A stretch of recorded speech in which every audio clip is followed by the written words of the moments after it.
Dramatic breaking news: the peril of Trump. America's top general, just 2 days after the January 6th Capitol insurrection, so worried about the then president's angry and erratic behavior, he called a secret meeting with top deputies, including the chain of command for the country's nuclear arsenal. General Mark Milley's message at that meeting: no one was to act on any orders for military strikes, even from the president, unless Milley, the chairman of the Joint Chiefs, was personally involved in the sign-off as called for by Pentagon protocols. Details of that extraordinary top-secret Pentagon meeting among the many startling new revelations about the final days of the Trump presidency in Peril, the brand new book by the legendary Washington Post journalist Bob Woodward and his colleague at the Post, Robert Costa. Our CNN special correspondent Jamie Gangel obtained an early copy of this book, and she is with us now. Wow. John, Woodward and Costa, as you say, report that General Mark Milley took top secret action to limit President Trump's ability to make a military strike or to use nuclear weapons. Let me just set the stage from the book. According to Woodward and Costa, on January 8th, Milley is deeply shaken from the assault on the Capitol on the 6th. He believes Trump, to your point, is unstable, unpredictable, and Woodward and Costa write, Milley believes that Trump is in serious mental decline. He also has been talking back channel to the Chinese. He is aware from intelligence that the Chinese are on edge because of January 6th and because of Trump's behavior. So he's trying to reassure them behind the scenes. And Milley tells his senior staff, quote, "You never know what a president's trigger point is." Against this backdrop, same day, January 8th, Milley gets a call from Speaker of the House, Nancy Pelosi. We've heard about this call, but Woodward and Costa got an exclusive transcript of the call. Pelosi has the same concerns that Milley does. The phone call is dramatic, it is blunt, and Pelosi wants Milley to reassure her that the nuclear weapons are safe. And this is the exchange. Pelosi: who knows what he might do? He's crazy. You know he's crazy. He's been crazy for a long time. So don't say you don't know what his state of mind is. He's crazy, and what he did yesterday, meaning actually 2 days ago, January 6th, is further evidence of his craziness. General Milley says, Madam Speaker, I agree with you on everything.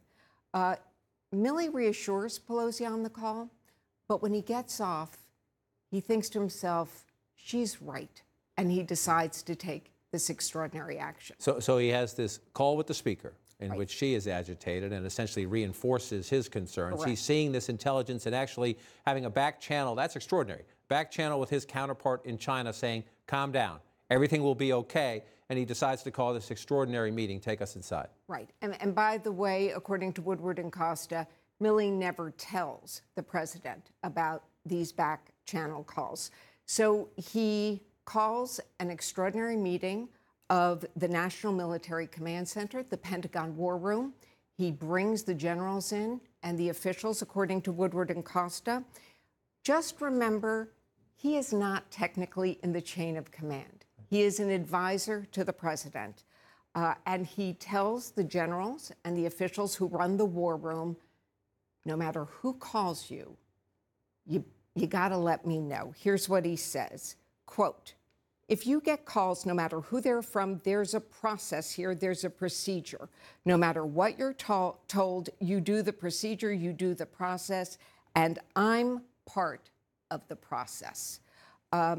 Look, Milley may be criticized by some for overstepping his authority, but according to Woodward and Costa, he felt that he couldn't trust Trump and that we were in such a dangerous time of risk that he had to take all necessary precautions. He actually had an expression for it. He called it the absolute darkest moment of theoretical possibility, what Trump might do.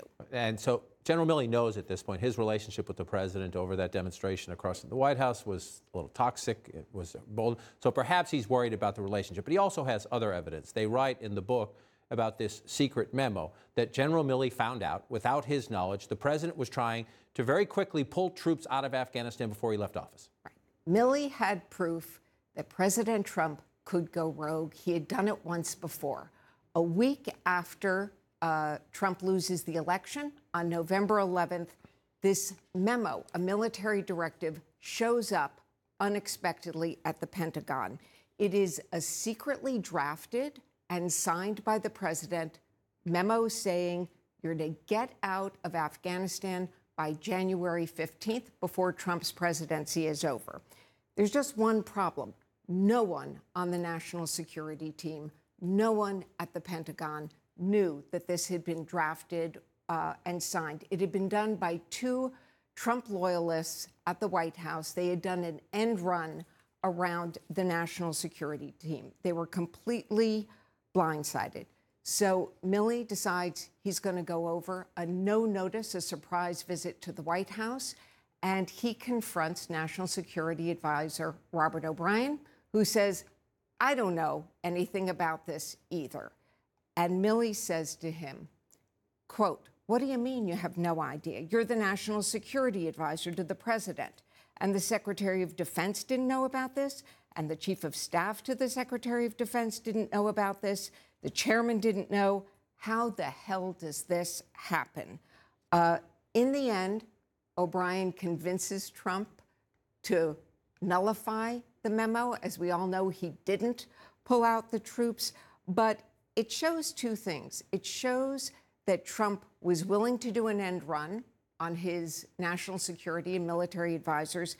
It also shows, for all the criticism now that Trump and some of his allies are making about Biden's withdrawal from Afghanistan, he had just signed an order to get out very, very quickly. Get out even more quickly. Right.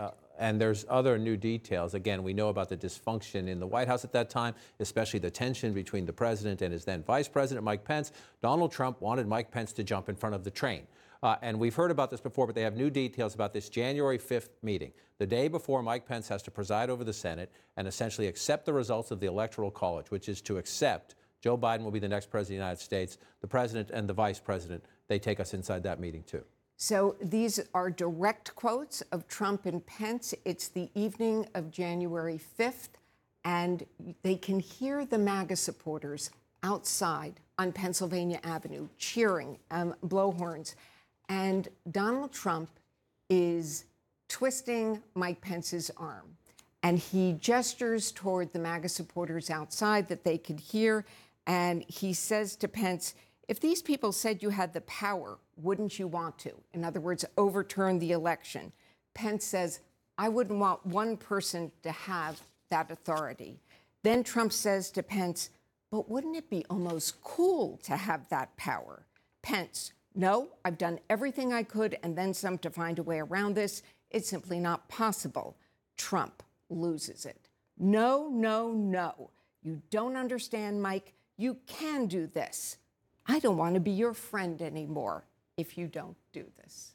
In addition to the dysfunction there are also more detailed accounts. Again, we know the former president was trying to find help anywhere he could, and we know this was having a dramatic impact across the Republican Party, not just across the country, but different reactions to the president from leaders within his own party. 100%. So Mitch McConnell is playing along for a while, but then Woodward and Costa report in the book that privately he wanted to be done with Trump and calls him a Kentucky slogan, an OTTB, off the track thoroughbred. Obviously, we know Kevin McCarthy was going down and to Mar-a-Lago and continues to go down. I will tell you, the January 6th Select Committee is going to take a very close look at this book. Steve Bannon is in it. They also, the last book was called Rage. This could be Rage 2.0. There's scene after scene of Trump temper tantrums, lashing out, showdowns. Top advisors describe some of these scenes as something out of Full Metal Jacket or Dr. Strangelove. And I just want to also say that the book also does deal with Joe Biden's first 6 months in office, why he pulled out of Afghanistan and wanted to do that, and also the shadow of Trump over the Biden White House. Aides used to warn each other, don't use the T word. They didn't even want to say his name. We're going to talk more about this in a few moments, and we're going to bring some political reporters in as well to help with the conversation. But I just want to pull the pieces together in the sense you talked about could be Rage 2.0. I say peril is actually a great appropriate subject because to use Mitch McConnell's words, the off-the-track thoroughbred wants to get back on the track. And so when we learn this history, very important for the January 6th committee, very important for everybody out there in America, Democrat, Republican, Independent, or something else, to look through the history of this, the conduct, the steps taken by General Milley, the rage and fury of the President of the United States. But the peril is the behavior is consistent. And he wants to shape his party today, tomorrow, into 2022, and he's already talking about a comeback in 2024. There is no question, as you read through this book, that he is preparing for 2024 and that he still is going to push the big election lie.